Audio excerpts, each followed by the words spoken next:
কঠিন বুঝতে পারতেন, কঠিন বুঝতে চাইতেছে, আমাদের দিন যাচ্ছে আমি আচ্ছা। বলি পারতেছি না। আচ্ছা, আমার আচ্ছা। আল্লাহ খারাপ বলতে কিছুই নাই। আচ্ছা, এক জায়গায় যে খারাপ যে একটা ভাত যে খাবি হ্যাঁ, হ্যাঁ। সে জায়গাটুকু নাই। দর্শক, আজকে আমি হাজির হয়েছি এমন একটি পরিবারে। আসলে এটা একেবারে প্রত্যন্ত অঞ্চল, বলতে পারি চরের শেষ মাথায় এই বাড়িটা। আর এখানে এমন একটি ফ্যামিলি রয়েছে যে ফ্যামিলিতে একজন খালা আম্মা রয়েছেন। আসলে ওনার জীবনটা কিভাবে চলছে আমরা জানি। এই পৃথিবীটা বড়ই বিচিত্রময়, অথচ এই যে এতিম দুস্থ অসহায় মানুষ আজকে কিভাবে দিন কাটাচ্ছে, কিভাবে চলছে, কিভাবে ঘুমাচ্ছে, কোথায় থাকছে, কোথায় তার অবস্থান, একটা বারের জন্য কিন্তু আমি আপনি খবর নিচ্ছি না। অথচ দেখেন আমরা কতটা স্বাচ্ছন্দ্যে, কত সুন্দরভাবে এই পৃথিবীতে ছেলে মেয়ে পরিবার নিয়ে স্বাচ্ছন্দ্যে জীবন কাটাচ্ছি। অথচ আপনার বাড়ির পাশে আপনার প্রতিবেশী, আপনার নিকটতম আত্মীয় এরকম অসহায় খালাম্মা হাজারো রাতের গভীরে চোখের জল ফেলছে, অথচ কারো কাছে তার কষ্টটুকু প্রকাশ করতে পারছে না। এরকম একটি খালাম্মার যখন কাহিনী আমি শুনলাম, শোনার পরে অনেক দূর থেকে আজকে আমি এখানে আসছি। আসার পরে এই যে খালাম্মার কিছু অংশ আমি তুলে ধরবো, ওনার জীবন কাহিনী, ওনার পরিবারে কে কে আছে, ওনাকে কিভাবে সার্বিক সহযোগিতা সবাই করে।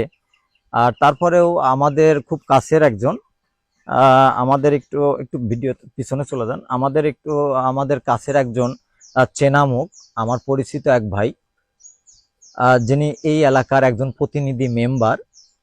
আসলে ওনার এই চেনা মুখ, ওনার অনেক অবদান রয়েছে এই গ্রাম বা এই ওয়ার্ডে বা এই ইউনিয়নের মধ্যে। যাই হোক, আমি একটু খালাম্মার সাথে কথা বলবো, ওনার সংসারটা কিভাবে চলছে। আসসালামু আলাইকুম। ওয়ালাইকুম সালাম।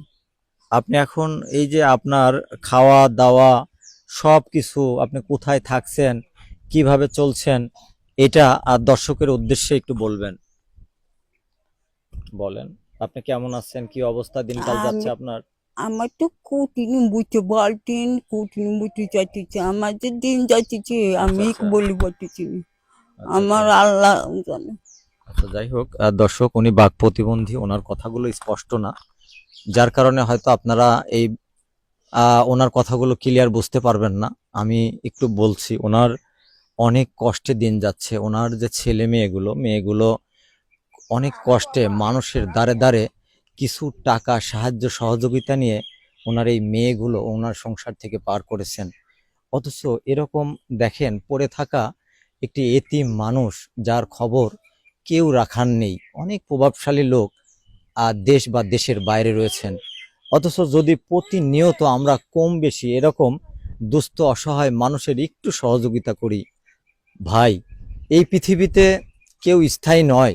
একবার চিন্তা করেন তো, আপনি রাতে শুয়ে আছেন, সকালে ঘুম থেকে উঠতে পারছেন না, আপনি মারা গেছেন। এই পৃথিবীতে 5 তলা 10 তলায় এত সুন্দর সুন্দর বিল্ডিং রেখে যে আপনার কি লাভ বলেন? অথচ এরকম একটি মানুষ যদি বোবা হয়ে রাতের অন্ধকারে চোখের পানি ফেলে, এতে আল্লাহ নারাজ হয়। যাই হোক, আল্লাহর সৃষ্টি সেরা জীব মানুষ, উনিও আমাদের মতোই রক্তে মাংসে গড়া একজন মানুষ। এই পৃথিবীতে ওনারও ইচ্ছা হয় ভালোভাবে বাঁচতে, অথচ পারে না। কারণ সবাইকে তো আল্লাহ সমানভাবে তৈরি করেনি, সবার সামর্থ্য ওইভাবে আল্লাহ দেয়নি। যাই হোক, আমার চেনামুখ, এই এলাকারই কৃতি সন্তান, যার অনেক অবদান রয়েছে, যে গ্রামগঞ্জে গরিব অসহায় মানুষের সর্বসময় সার্বিক সহযোগিতা করে যাচ্ছেন। আমি ভাইয়ের জন্য দোয়া করি এবং দীর্ঘায়ু কামনা করি। আমি ভাইয়ের সাথে একটু কথা বলবো। ভাই, আসসালামু আলাইকুম। ওয়ালাইকুম আসসালাম। ভাই, কেমন আছেন? আলহামদুলিল্লাহ, খুব ভালো আছি। ভাই, এই যে খালাম্মার উদ্দেশ্য আমরা যে এখানে আসছি, আসলে ওনার যে অবস্থা, আসলে এটা কি সত্যি? খুব সমস্যা, মানে এমন দিন যাচ্ছে, না খায়া দায়া এক মুঠ আচ্ছা, পাচ্ছে, আচ্ছা। এক মুঠ খাইতেছে, এক মুঠ বেলা না খাওয়া যাচ্ছে। আচ্ছা, আসলে খুব আচ্ছা। কষ্টের দুর্দিন মধ্যে যাচ্ছে, আছে। কষ্টের মধ্যে আছে। হ্যাঁ, হ্যাঁ, অনেক কষ্টের মধ্যে আছে। ওইটাও খাবে।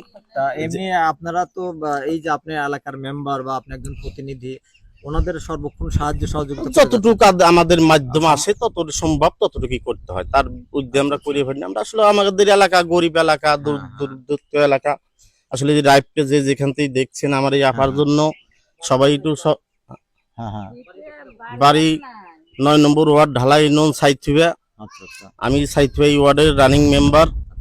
আপনারা যে যেখান থেকে রাইপটা দেখছেন সবাই আমার এই আপার জন্য একটু হেল্প করেন, যাতে পোলাপান নিয়ে স্বামীটাও অসহায়, সবাই সহযোগিতা করলে মানুষ কি কি ভাই টাকা পয়সা দ্বন্দ্ব হলে কিছু না, হাতের ময়লা। সবাই যদি একটু আগেই তাহলে একজন মানুষের কষ্ট দুঃখ ভালোভাবে বোঝা বাঁচতে যাবে পারবে। ভালোভাবে। সে আমরা মাছ ভাত খাই, একজন হ্যাঁ। পোলা মাংস, একজন ডাল ভাত তো খাওয়ার অধিকার আছে। আচ্ছা আচ্ছা এটাই যাই হোক, আসলে আমি ওনার পাশের নিকটতম একজন আপার সাথে একটু কথা বলবো। আসসালামু আলাইকুম। বলেন বলেন। ওই যে এই খালাম্মার ওনার যে দুর্গতি, ওনার যে খারাপ অবস্থা, আসলে ওই ওনার খুবই সম্পর্কে কষ্ট, খুবই কষ্ট। এখন ঘর নাই, দুই নাই, এক পোয়া জমি নাই, জাতি নাই, মার ঘরের বিদিন থাহে, মা এক মোর ছায়া চিন্তাই নি দেয় খায়, এই অবস্থায় ধরো। হ্যাঁ, বলেন ওনার। আর এই যে উনি আর এখন কোথায় থাকে? ওনার উনি কি অবস্থা? থাকে এখন মার ঘরের বিদিন, মার এখন ঘর আছে পানি পড়ে, তার বিদিন মা বাপের কাছে জরা গড়া নইছি। আহ, ধরেন বাসা বলতে কিছুই নাই, আচ্ছা, এক জায়গায় যে খারা যায় একটা ভাত যে খাবি হ্যাঁ, হ্যাঁ। সে জায়গাটুকু নেই। যাই হোক, আমি একটু চাচিমার সাথে কথা বলবো। চাচিমা, আসসালামু আলাইকুম। এই যে আমার সামনে যে অসহায় মানুষটা, উনি আসলে ওনার অবস্থা কি আসলে এরকম? 3 বার করে স্ট্রোক করছে, মরিয়ে গেছিল, ছিল না। উনি ওই এখন মানুষ কিভাবে চলে? এই তো এইভাবে চলতেছে, একজন একলা দেখায় না দেয় না খায়, ওই তো আচ্ছা আচ্ছা যাই হোক, দর্শক, আমি হ্যাঁ আসলে এ পর্যন্ত যতগুলো কথা বললাম, আপনারা আপনাদের বিবেক দিয়ে একবার চিন্তা করবেন। এরকম একটি অসহায় মানুষ, আমার মনে হয় আপনারা যদি একটু সার্বিক সহযোগিতা করেন, তাহলে আপনাদের আর্থিক দিক দিয়ে খুব বেশি একটি ঘাটতি হবে না। আপনারা সবাই চেষ্টা করবেন। আর আমি জানি যে এই চর এলাকাগুলোর অনেক প্রবাসী ভাইয়েরা রয়েছেন। আপনারা যদি আপনার এই এলাকার এই যে গরিব অসহায় মানুষের একটু সহযোগিতা করেন, একটু দেখেন, তাহলে এই মানুষগুলো এত কষ্ট থাকবে না। আপনারা অনেক কষ্টের টাকা, আমি জানি প্রবাসে রয়েছেন, অনেক কষ্ট করে ইনকাম করতেছেন। যাই হোক, আপনার এই এলাকার দিকে একটু খেয়াল রাখবেন। সবাই একটু সার্বিক সহযোগিতা করলে দুবেলা দুমুঠো ভাত খেয়ে এই ফ্যামিলিটা ভালোভাবে চলতে পারবে। ভাই, একটা গরিব মানুষ খুব বেশি কিছু আশা করে না ভাই, শুধু দুবেলা দুমুঠো ভাত খেয়ে রাতটা পার করলেই ওনাদের কাছে অনেক কিছু। যাই হোক, সবাই সার্বিক সহযোগিতা করবেন যাতে ওনারা এই সমস্যাগুলোর মধ্যে পড়ে না থাকে। আমি আসলে ওনার এই মুহূর্তে আমি যেটা জানতে পেলাম যে ওনার আসলে ওইভাবে মানে এক কথা হলো ওনার কোনো ঠিকানা নেই, কখন কোথায় কোন জায়গায় পড়ে আছে। আমি ওনার যতটুকু জানি আমি যেন ওনার আসলে বর্তমান উনি একেবারে আচ্ছা, ওই যে ওনার অবশ্য একটা বাড়ি ছিল, সেই বাড়িটা ওনার যখন শারীরিক খুব সমস্যা হয়ে যায়, বিভিন্ন জায়গায় চিকিৎসা নিয়ে উনি আর কুল না পেরে, কারো সার্বিক সহযোগিতা না পেয়ে, এখন শেষ রাস্তা ছিল ওনার ওই বাড়িটা বিক্রি করে দেওয়া। সেই বাস করা বাড়িটা উনি বিক্রি করে দিয়ে আজকে পরের বাড়িতে, পরের দুয়ারে বিভিন্নভাবে ঠোকর খেয়ে খেয়ে দিনগুলো পার করছে। যাই হোক, আসলে এখানে আসার পথে আমি ওইভাবে কোনো ব্যবস্থা করতে পারিনি, তবে সামান্যতম ওনার জন্য কিছু ওনার হাতে তুলে দিচ্ছি। আপনারা নেন খালাম্মা, এটা নেন। আর আমাদের এই চরের একজন মেম্বার এবং একজন প্রতিনিধি ভাই, বাচ্চু ভাই ওনার হাতে কিছু টাকাও তুলে দিচ্ছেন। যাই হোক, সবাই ওনার জন্য দোয়া করবেন, বাচ্চু ভাইয়ের জন্য দোয়া করবেন। এরকম প্রত্যেকটা ইউনিয়নে, প্রত্যেকটা ওয়ার্ডে এরকম একজন প্রতিনিধি থাকলে গরিব অসহায় মানুষের এই দুর্দিনগুলো থাকবে না। সবাই বাচ্চু ভাইয়ের জন্য দোয়া করবেন। পরিশেষে সবার সুস্বাস্থ্য কামনা করে এই ভিডিওটি এ পর্যন্তই। আসসালামু আলাইকুম।